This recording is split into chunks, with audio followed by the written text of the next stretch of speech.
eşq ilə döyünür. Onu hər gecə gizlicə düşünür. Açıram, yumuram gözlərimi, yenə gözlərimə yar görünür. Görürəm baxa-baxa mənə yanaşır, gözlərim baxışından qamaşır. Sevirəm mən o gözləri sevirəm, o baxış o gözlərə yaraşır.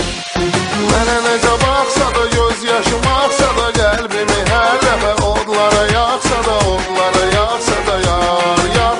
Mənə necə baxsa da, göz yaşım axsa da, qəlbimi hər dəfə odlara yaxsa da, odlara yaxsa da yar, yar.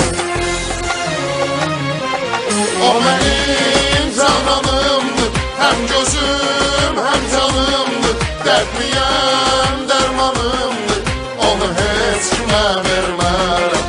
O mənim ürəyimdir, ən gözəl mələyimdir, mənim öz gərəyimdir.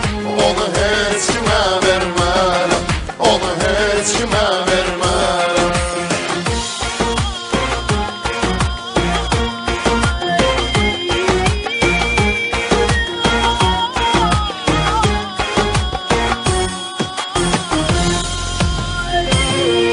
Nə məni öz arzuma yetirir, nə də bir dəfəlik əl götürür.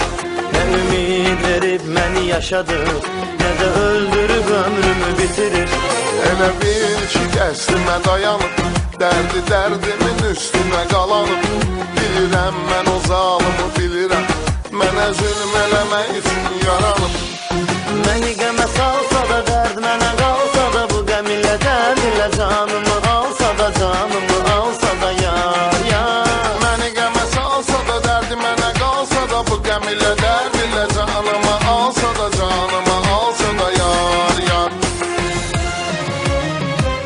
O mənim cananımdır, həm gözüm, həm canımdır. Dərdliyəm, dərmanımdır, onu heç kimə vermərəm. O mənim ürəyimdir, ən gözəl mələyimdir, mənim öz gərəyimdir. Onu heç kimə vermərəm, onu heç kimə vermərəm. O mənim cananımdır, həm gözüm, həm canımdır. Dərdliyəm, dərmanımdır, onu heç kimə vermərəm. O mənim ürəyimdir, ən gözəl